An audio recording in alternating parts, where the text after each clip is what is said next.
हम लोग फिर बात कर रहे थे वही 3 अंग है सरकार के, कौन कौन? कार्यपालिका, व्यवस्थापिका और न्यायपालिका। तो कार्यपालिका व्यवस्थापिका हम लोग देख चुके हैं, जो कि कानून बनाने वाले, लागू करने वाले। अब उस पर जो गलती होगा, जो गड़बड़ी होगा, उस पर फैसला कौन सुनाएंगे? न्यायपालिका। न्यायपालिका देश लेवल पर जो होता है उसको सुप्रीम कोर्ट कहा जाता है, जिसे उच्चतम न्यायालय या सुप्रीम कोर्ट भी कह सकते हैं। और राज्य स्तर पर जो होता है वो उच्च न्यायालय होता है, और जो जिला स्तर पर होता है वो अधीनस्थ न्यायालय या जिला एवं सत्र न्यायालय, सिविल कोर्ट कहिए, सबऑर्डिनेट कोर्ट कहिए, तो तीनों ही कह सकते हैं। तो इसमें सर्वोच्च न्यायालय का जो है उसका थोड़ा सा देखते हैं। इनको भाग 5 अनुच्छेद 124 से 147 में रखा गया है, जिसमें उनके गठन, उनकी क्या स्वतंत्रता है, उनकी शक्तियाँ कितनी हैं, उनका प्रक्रिया क्या है, उनका न्याय क्षेत्र क्या है, ये सारा चीज़ उसमें वर्णन किया हुआ है। ठीक है। और एक चीज ध्यान रखना पड़ेगा कि भारत की सबसे बड़ी सर्वोच्च न्यायिक संस्था है सुप्रीम कोर्ट। इससे ऊपर कुछ नहीं है, इससे ऊपर सिर्फ और सिर्फ राष्ट्रपति हैं, जो कि सुप्रीम कोर्ट द्वारा दिए गए सजा, मौत की सजा को भी माफ कर सकते हैं, बाकी कहीं कोई नहीं है। ठीक है। उसके बाद कुल न्यायाधीश, यानी इसमें जो न्यायाधीशों की संख्या है टोटल 34 है, जिसमें एक तो मुख्य न्यायाधीश हो जाते हैं और 33 जो है सहायक हो जाते हैं। राष्ट्रपति द्वारा इनको शपथ ग्रहण कराया जाता है, और सर्वोच्च न्यायालय के सबसे वरिष्ठ न्यायाधीश को ही राष्ट्रपति मुख्य न्यायाधीश बनाता है। लेकिन 2 बार ऐसा हुआ है जब इस नियम का पालन नहीं किया गया। पहली बार कब हुआ था? 1973 में, जब वरिष्ठ न्यायाधीश की अनदेखी करते हुए A.N. राय को मुख्य न्यायाधीश बनाया गया था। और उसके जस्ट बाद 75 में भी H.R. खन्ना को वरीयता न देते हुए M.H. बेग को मुख्य न्यायाधीश बनाया गया था। तो यहाँ नियमों की अनदेखी की गई थी। ठीक है। उसके बाद इनकी योग्यताएं क्या है, इनकी योग्यताएं क्या है वो भी देख लेते हैं हम लोग। योग्यताएं सबसे बड़ा क्या है इसका, कि भारत का नागरिक तो होना ही चाहिए। क्योंकि कोई भी पद भारत का है तो यह निश्चित है कि अमेरिका या रशिया का आदमी नहीं बनेगा। वो जब भी बनेगा भारत का नागरिक बनेगा। केवल बिहार का मास्टर जो है वो दूसरे राज्य का बन सकता है। ठीक है। इसमें 5 वर्ष तक उच्च न्यायालय में मुख्य न्यायाधीश के पद पर हो या प्रसिद्ध न्यायविद हो, उनको राष्ट्रपति बना सकते हैं, या 10 वर्ष तक सुप्रीम कोर्ट या हाई कोर्ट में वकालत करते हो। सेवानिवृत्ति इनका क्या 65 वर्ष है, लेकिन राष्ट्रपति को जरूरत पड़ेगा तो बढ़ा भी सकते हैं, लेकिन ये लास्ट है।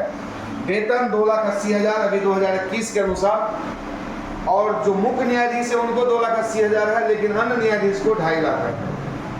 और पेंशन इनका कितना है, उसका अंतिम वेतन का 50%। अगर अभी रिटायर कोई करेंगे जज, अगर 2,80,000 है तो 1,40,000 उनका पेंशन उनको मिलता रहेगा। ठीक है। आगे देखिए, 65 साल में टपकिए जाएगा। आगे देखिए, राष्ट्रपति द्वारा 2/3 संसद सदस्यों के मत से उस पर महाभियोग प्रस्ताव लगाकर हटाया जा सकता है। आप जानते होंगे कि राष्ट्रपति को भी हटाने के लिए महाभियोग लगाया जाता है, और सुप्रीम कोर्ट के मुख्य न्यायाधीश को भी हटाने के लिए महाभियोग प्रस्ताव लाया जाता है, जिसमें कि 2/3 सदस्यों का हस्ताक्षर सहमति अनिवार्य है। अभी तक ऐसा 2 बार हुआ है, लेकिन महाभियोग के द्वारा आज तक कोई भी मुख्य न्यायाधीश नहीं हटाया गया। ठीक है। लगाया गया 2 बार, 91 में बी रामास्वामी और 11 में सौमित्र सेन के विरुद्ध महाभियोग प्रस्ताव लाया गया था, परंतु बी रामास्वामी के केस में प्रस्ताव पारित नहीं हुआ, यानी महाभियोग साबित नहीं हो पाया, तो वो नहीं हटाया गया उसके द्वारा। और सौमित्र सेन महाभियोग प्रस्ताव जैसे ही आया उससे पहले वो रिजाइन कर दिया। ठीक है। इसका जहां तक बात है सुप्रीम कोर्ट के कार्य का, तो किसी भी मामले में, दीवानी मामले हो या फौजदारी मामला हो, दोनों में वो अपना डिसीजन दे सकता है। मौत की सजा देने का भी अधिकार सुप्रीम कोर्ट को है, और हाई कोर्ट का कोई केस अगर वहां पे रीट याचिका दायर करता है तो उसको भी वो सुन सकता है, इस केस को भी वो देख सकता है। अब आइए हम लोग देखते हैं थोड़ा सा राज्य स्तर पर आते हैं। राज्य स्तर का जो है सर्वोच्च न्यायालय कौन होता है? हाई कोर्ट होता है।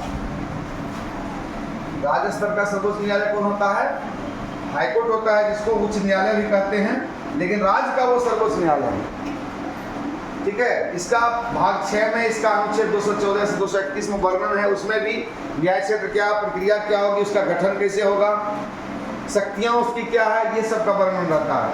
और सबसे पहले हाईकोर्ट की जहाँ तक स्थापना की बात है तो बम्बई उस समय हुआ करता था, मद्रास और कलकत्ता उस समय प्रेसिडेंसी शहर हुआ करता था, और उसी समय इसमें हाईकोर्ट की स्थापना हुई थी 1962। ठीक है, 1966 में दिल्ली उच्च न्यायालय का हुआ था।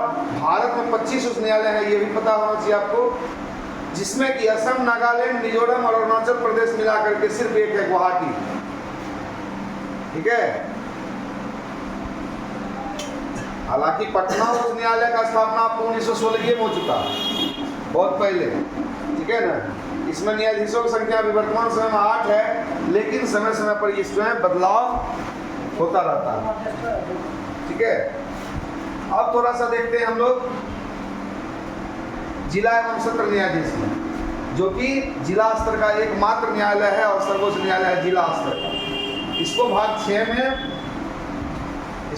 6 में अनुच्छेद 233 से 237 के बीच रखा गया है।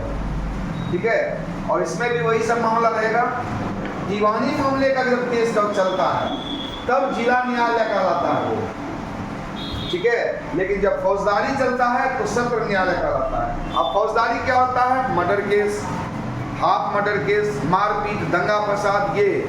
और दीवानी क्या होता है? संपत्ति से संबंधित होता है, ठगी से संबंधित होता है, फ्रॉड, वो सब केस होता है, दीवानी मामला होता है। इसके लिए योग्यता कितना होना चाहिए? न्यायिक सेवा में कोई अधिकारी हो या फिर 7 वर्ष अधिवक्ता के पद पर रहे, यानी अधिवक्ता के रूप में कार्य करे। ठीक है, यही चीज दिल्ली, कोलकाता, चेन्नई और मुंबई, ये सब शहर का जो है, इसका जो जिला स्तर का कोर्ट है उसको मेट्रोपॉलिटन मजिस्ट्रेट उसमें कहा जाता है, उसके जज को। ठीक है, तो इतना ही है, चूंकि जिला स्तर पर आप समझ रहे हैं कि पंचायत हो, प्रखंड हो, सबका जो केस आएगा वो जिला स्तर पर ही सॉल्व होता है, उसके लिए ये कोर्ट है। इसमें अगर सुनवाई नहीं हुई, इसमें अगर फैसला सही नहीं हुआ, कोई चुनौती देना चाहे तो वो हाई कोर्ट जा सकता है। हाई कोर्ट के केस की चुनौती किसी को देना है तो वो सुप्रीम कोर्ट जा सकता है। ठीक है, बस। क्या है? हाँ, अब बोलिए। 7 वर्ष अधिवक्ता